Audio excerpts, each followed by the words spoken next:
tu es né pour être en contact avec Dieu. Tu existes pour être en relation avec Dieu. C'est le plan que Dieu a conçu pour toi. Tu ne peux pas faire autrement. C'est ta nature. C'est ta nature. Peut-être que tu ne sais pas le faire, mais ta nature réclame. J'étais au Gabon et j'ai prié pour une femme. La femme me disait, pasteur, moi mon mari de nuit là, je ne sais pas comment on va le chasser. Parce que tous les hommes de Dieu qui viennent au Gabon ici, là, je leur présente ma situation, eux ils prient, mais mon mari de nuit est là. J'ai regardé la femme, il dit, ma femme, mais maman, tu n'as pas de mari de nuit. Elle dit, comment ça? Moi j'ai mari de nuit. J'ai mari de nuit. Non, excuse-moi. Tous les hommes de Dieu qui ont prié, Dieu ne m'a pas fait la grâce de te montrer que tu n'as pas de mari de nuit. Elle dit, ah, homme de Dieu, je croyais que tu disais la vérité. Mais ce que tu es en train de dire, je ne peux pas comprendre parce que j'ai mari de nuit. C'est moi seul qui souffre parmi les parents de nuit. J'ai mari de nuit. Il dit, ma fille, maman, tu n'as pas mari de nuit. On est resté à discuter au moins pendant 5 minutes avant que je lui donne la suite de la révélation. Elle dit, j'ai mari de nuit. Je lui dis, tu n'as pas mari de nuit. Tu as dit, j'ai mari de nuit, tu n'as pas mari de nuit. Elle dit, pourquoi tu dis, je n'ai pas mari de nuit alors que moi, je sais que j'ai mari de nuit. Il dit, maman, la Bible dit que celui qui a faim, rêve qu'il mange. Celui qui a soif, rêve qu'il boit. Ton âme réclame un homme dans ton lit. Tu vas avoir un homme dans ton lit. Ton âme réclame un homme dans ton lit. Toutes les nuits, tu vas avoir un homme dans ton lit. Dans ton lit, parce que c'est ce que ton âme réclame. C'est ta nature. Ton corps a ce besoin. Tu as été une femme mariée. Tu as été habitué à dormir avec un homme. Ton mari est parti dans des conditions difficiles. Il t'a laissé dans la nature. Mais tu n'as pas encore oublié que tu es seul dans ton lit. Et avant de dormir, tu penses que ton mari est là. Il aura un mari de nuit parce que le diable tombe nos vides.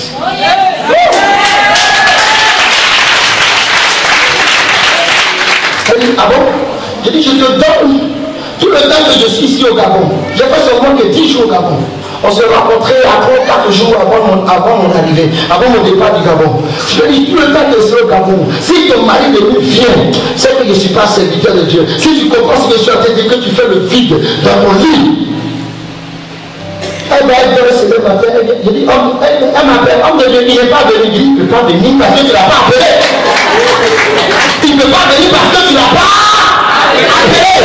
Tout le monde a quelque chose en lui qui attire vers Dieu parce que notre existence est fondée sur la relation avec Dieu. Les animaux ne peuvent pas penser à Dieu comme nous pensons à Dieu. Quand il y a même que les animaux obéissent à Dieu plus que nous.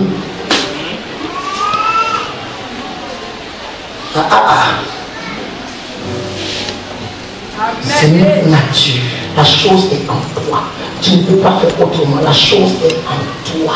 C'est ta nature. C'est ce que tu es. Si tu n'as pas invoqué Dieu, tu es malade. Tu n'es pas en relation avec Dieu, tu n'es pas à l'aise. Pourquoi? Parce que c'est ce que Dieu a voulu à la création. Amen. Regardez, si vous voulez vraiment connaître le véritable plan de Dieu, vous avez deux possibilités. La première possibilité, c'est de regarder en Genèse chapitre 1 et Genèse chapitre 2. La deuxième possibilité, c'est de prendre le temps de regarder le ministère de Jésus-Christ. Vous allez découvrir que le plan de Dieu est caché dans le ministère de Jésus-Christ. Tout ce que le Seigneur vient corriger, c'est ce que Adam avait détruit. Amen. En Jean chapitre 14, lisons le verset 20 au verset 23. Regardez. Et c'est si ça nous l'avons pris. Jean chapitre 14, verset 20 à 23. En ce jour-là, le jour que tu vas prendre la décision d'aimer le Seigneur, le jour que tu vas prendre la décision de revenir, n'est-ce pas, dans ta relation avec lui, le jour où tu vas prendre la décision de garder sa parole, le jour où tu vas prendre la décision d'écouter sa voix, en ce jour-là, vous connaîtrez, vas-y, que je suis, vous connaîtrez que je suis à mon Père, et le prêche ce soir. En ce jour-là, vous connaîtrez que je suis à mon Père, et vous êtes en moi, et que je suis en vous. Qu'est-ce que l'enseigne a dit? L'enseigne te dit quoi? Que nous sommes à l'intérieur de Dieu. Et en ce jour-là, vous connaîtrez que je suis à mon Père. Comment? Réponds la phrase. En ce jour-là, vous connaîtrez que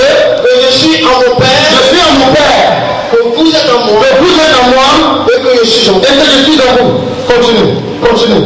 Celui qui a mes commandements et qui les garde, c'est celui qui m'aime.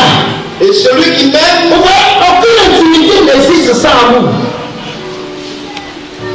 Si nous voulons retrouver notre intimité avec Dieu, il faut commencer par aimer Dieu. C'est l'amour que nous avons pour Dieu qui nous pousse à la repentance. Amen. Quand quelqu'un commence à aimer Dieu sérieusement, il ne peut pas conserver le péché. Il doit se repentir. Je parle à une église, je parle à des gens. Celui qui a le commandement, qui n'est pas, c'est celui-là qui m'aime. Et puis quoi? Il sera aimé. et celui qui m'aime Sera aimé de mon Père. Je l'aimerai et je me ferai connaître à lui. Dans ce verset, je me manifesterai à lui. Je me manifesterai à lui. Continue, papa. Jude, non pas C'est au verset 23. Vas-y. Jude, non pas l'Iscariote, Oui, il y avait un autre Jude. Oui, vas-y. lui dit, Seigneur, d'où vient que tu te feras connaître à nous et non au monde. Jésus lui répondit, si quelqu'un m'aime, il gardera ma parole. Et mon Père l'aimera. Nous viendrons C'est ce qui m'intéressait dans le verset. Nous ferons quoi? Nous viendrons à lui et nous ferons notre demeure chez lui. Le peuple de Dieu, je cherche une maison quelque part, qui va trouver une famille, je cherche quelqu'un qui va aimer la parole, qui va garder la parole. Et puis Dieu cette fois-ci ne te plus en Jésus. Il dit Dieu le Père, le Fils et le Saint-Esprit habitent en toi. C'est toute la Trinité. Amen. Toute la Trinité. Imaginez un homme en qui se trouve toute la Trinité. Je vous en prie. Ce verset-là, je ne sais pas si quelqu'un peut l'accomplir sur terre. Parce que là où il y a la Trinité, toute la Trinité dans la vie de l'homme, même son regard, est un message. Parce que son regard est le regard de Dieu. Rien ne peut lui résister. Il y a une intimité entre cette personne et Dieu. Il dit, nous viendrons, le Père et moi, nous viendrons, et nous allons demeurer en contact, en intimité. Nous ferons quoi? Chez lui, quoi? Nous ferons ça. Notre demeure, il n'a pas dit notre séjour. Nous ferons notre demeure ce matin. Non, vous n'avez pas peut-être compris. Je prêchais à propos du génie. Est-ce que vous savez que le boy du président est un président? Amen.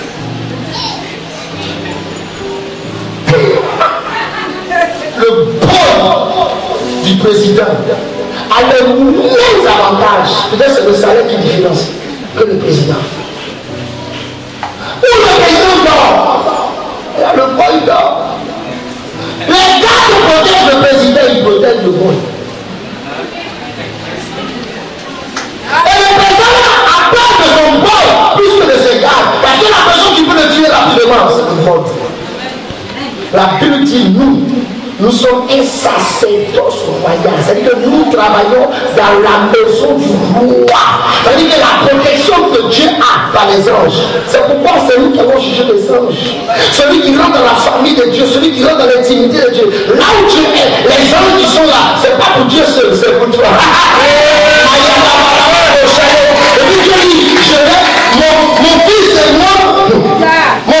moi, nous allons venir chez toi et nous allons demeurer là, parce qu'en fait, papa et moi, nous soyons dans la même intimité, nous soyons famille, nous soyons frères. Et quand Dieu se déplace, regardez le prophète du président de la République. Amen. Il y a sapeur-pompier dedans, il y a médecin dedans, il y a ambulance, il y a motard, il y a âme. Si Dieu est chez toi, tu ne pleures plus. Pourquoi? Il se déplace avec les médecins. Est-ce qu'il y a une maladie qui va rester en toi? Il se déplace avec les bailleurs de foi. Est-ce que tu vas être pauvre? Amen. C'est pourquoi notre intimité avec Dieu, c'est ce qui nous rend prospères. La vraie prospérité, c'est de retrouver notre intimité. Et bien, ce jour, vous connaîtrez que je suis dans le Père. Vous êtes en moi.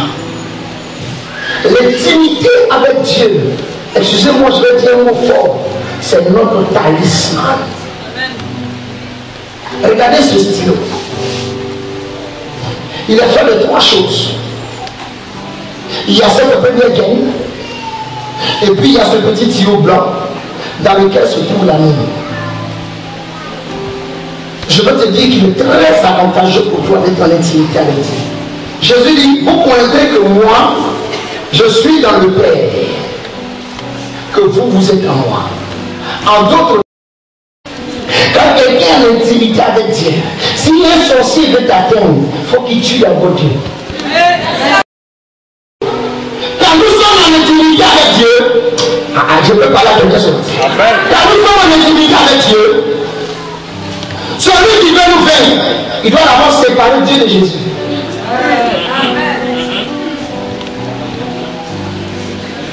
Est-ce que quelqu'un peut m'écouter ce matin? Je crois que ce jour est arrivé. Tu vas rentrer dans cette gaine. Et je suis convaincu que tu ne peux pas rentrer dans cette gaine avec les sorciers. Parce qu'il ne peut pas résister à l'intérieur de Christ. Tu ne peux pas rentrer dans cette gaine avec la maladie. Parce que la maladie ne peut pas résister à l'intérieur de Christ. Il y a les microbes résistent en fonction des températures. On dit Ebola. Ebola ne meurt qu'à 180 degrés. Le microbe d'Ebola, c'est à 180 degrés qu'il meurt. C'est pourquoi tu peux préparer ton abouti et puis tu vas mourir d'Ebola. Parce que ton abouti cuit à 100 degrés. L'eau bouillante, c'est 100 degrés. Mais Ebola, il meurt à 180 degrés. Il y a des microbes qui meurent à près de 1000 degrés. Il y a des microbes, au contraire, plus c'est chaud, plus il se développe. Regardez bien la croix de Christ. C'est vrai, on va me dire que c'est le supplice pour qu'il meure. Mais comme ça, la poitrine est ouverte. Je suis prêt à accueillir tous ceux qui viennent là. Celui qui viendra avec moi, je suis prêt à l'accueillir. Le Seigneur a les bras ouverts ce matin. Il veut te mettre dans son sein. Il veut te mettre dans son homme intérieur pour que ce qui est en lui puisse te bénéficier. Tu puisses profiter de la sécurité et de la protection. Nous sommes fatigués de la manifestation des sorciers. Je suis fatigué de ce qu'un sorcier poursuit un chrétien la terre. Pas normal. Si tu n'es pas assis sur un téléphone, si tu n'es pas assis sur le Dieu de ton Père, si tu n'es pas assis dans quelque chose de négatif, ce matin, nous allons entrer dans l'intérieur de Jésus. Et je suis convaincu que si nous y entrons, quelque chose se passera. Il y a une intimité qui doit être retrouvée. Dans le jeûne et la prière. Au jour de l'église, Satan fait une chose qu'on ne peut plus prier. Parce qu'il sait que dans notre prière, nous allons rentrer en intimité avec Dieu. Il donne l'assouplissement. C'est pourquoi la Bible dit l'assouplissement fait porter des avions. Parce que par le manque de prière, et puis vous savez ce que Satan fait. Permettez-moi de parler un peu de Satan ce matin. Vous savez ce qu'il fait? Il nous distrait. Pour qu'on n'ait pas du temps. Vous allez voir qu'il y a des gens qui sont là. De 20h jusqu'à minuit, ils n'ont pas sommeil. Ils tournent sur eux-mêmes. Mais il ne leur viendra pas en tête de prier de 20h à minuit. Parce qu'en priant, tu vas rentrer dans la continuité. Ce matin, nous allons tous courir pour entrer dans cette intimité. Ta vie doit changer, frère. Tu souffles loin des papas. Regardez, le fils prodige, quand il est sorti de son intimité avec son père, la Bible dit que sa vie a été misère. Mais quand il revient dans l'intimité de son père, il a un nouveau manteau, une nouvelle bague, une nouvelle chaussure. Je vois ton manteau ce matin. Je vois ta bague ce matin. Je vois infesté à ton honneur. Seulement si tu peux revenir, si tu peux accepter de revenir, de quitter là où tu es, la domination dans laquelle tu te trouves et qui te fait souffrir. Tu t'es confié à un arbre. Adam et Ève se sont confiés à un arbre. Lorsqu'ils ont péché, ils sont allés derrière un arbre. Et ils ont dit à l'arbre certainement, on ne peut plus voir la face de Dieu, voir la face de Dieu pour nous. C'était le signe de l'idolâtrie. Aujourd'hui, nous sommes dans une sorte d'idolâtrie parce qu'on a quitté par notre péché notre intimité avec Dieu. Est-ce que quelqu'un veut revenir? Est-ce que quelqu'un veut revenir? Lève-toi avec moi, j'ai fini. Comment je peux être en lui et il sera en moi? C'est un mystère. Il dit, tu sauras que je suis, que tu es en moi et que je suis en toi. J'imagine ce mystère et cette parole. Mais la révélation est toute simple. Je suis en Jésus, mais le Saint-Esprit est en moi. Or, le Seigneur, c'est l'Esprit. Donc, en fait, quand nous revenons dans notre intimité avec Dieu, nous amenons la Trinité sur terre. C'est pourquoi lève les mains vers le ciel. C'est une affaire de ton cœur. Seigneur, je viens à toi. Comme je suis maintenant, mes péchés, mon fruit, pardonne-moi, lève-moi, Seigneur, mes péchés.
Il attend seulement que tu viennes. Est-ce que tu veux venir? C'est pourquoi au moment où nos mains sont levées, il vient ce matin. Qu'il bouge de sa place et qu'il vienne. Il dit, papa, je peux revenir à la maison. Il y a une fête qui a été préparée pour toi. Il y a une fête qui a été préparée pour toi. Il te dit qu'il y a une nouvelle robe que Dieu a préparée. Tu ne sais pas, mais Dieu a préparé une robe pour toi. Dans cette robe, il y a la guérison. Dans cette robe, il y a le mariage. Dieu a préparé des choses pour nous. Alors avance. Parce que tu viens à la maison ce matin. Dis à papa, je sais que tu me cherches. Ce matin, je viens à toi. Je vais te donner ma vie. Je vais te donner mon cœur. Je vais te donner le jour avec toi. Papa, regarde ma souffrance. Regarde ma peine. Regarde ma douleur. Seigneur, écoutez. Papa, ne me regarde pas. Je vais te dire à la maison. Je vais te dire à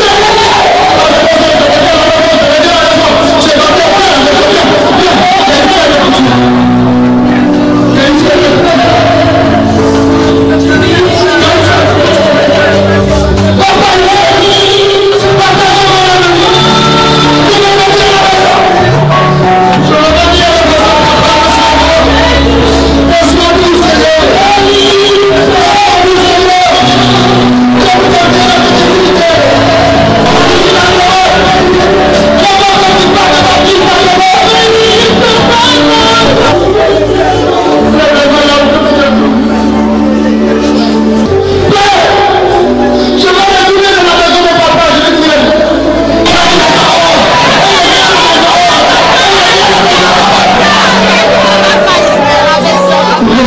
maison.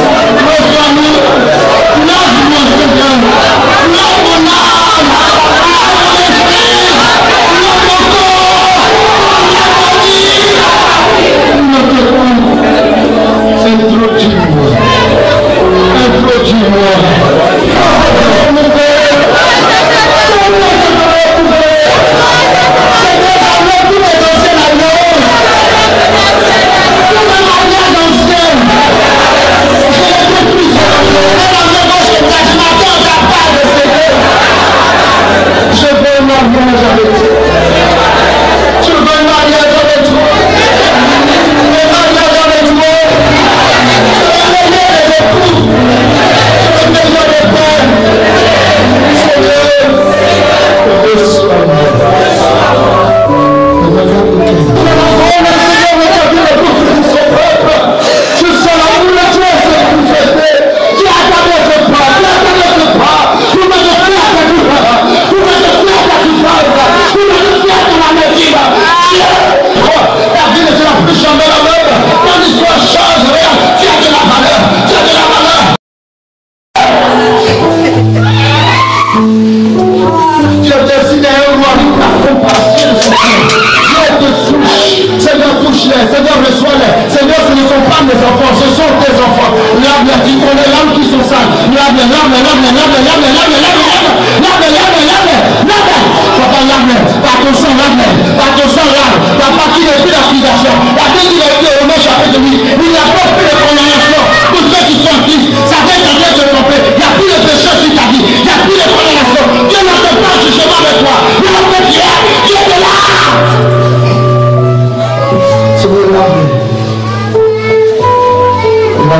Je vois la robe de l'éternel descendre sur toi.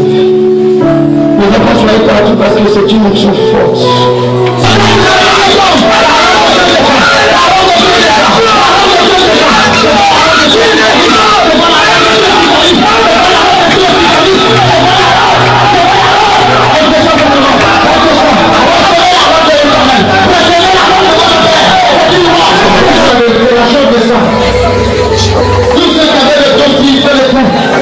Dieu se révèle. Dieu devait prévenir après de faire les choses extraordinaires dans le cœur. La robe de l'éternel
Nous lui avons parlé de répondre. Tous les dons spirituels seront renouvelés. Ceux qui sont appelés à prier plein malade, le Seigneur a fait sa place en vous. Vous prierez, et il touchera. Des gens sont appelés à prêcher l'évangile. Dieu va prêcher l'évangile par vous. C'est l'atmosphère de Dieu. C'est cette atmosphère. Regardez comment les fois c'est beau, cette présence. C'est de ce moment de calme, Dieu parle au cœur de quelqu'un. Il y a une assurance qui vient dans ton cœur. Regarde, tu es en paix. Regarde la paix qui t'inonde. Satan a créé les situations pour t'attrister, pour que tu n'aies même plus la capacité de prier. Dieu est en train d'amener les sujets de tristesse de ton cœur. Priez. Tout le monde est gêné. Dieu le prie. Il va te la mort avec toi. C'est la couronne de ta famille. C'est le monde dans laquelle se trouve la chaîne qui sauvera ta famille. Et tout le monde est dans de la valeur. Tu as de la valeur. Ne sois pas découragé parce que Dieu dit toi. C'est que tu vas de Dieu au côté de ce que Dieu a préparé pour toi. C'est que tu entends les Dieu au côté de ce que Dieu a préparé pour toi. C'est que Dieu a préparé pour toi.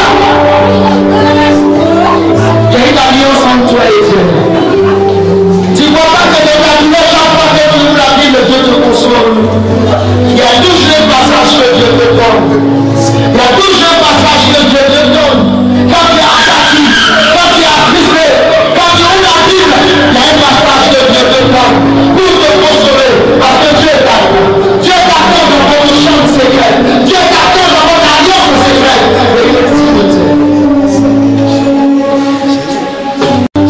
Quelqu'un va prier comme Esaïe ce matin.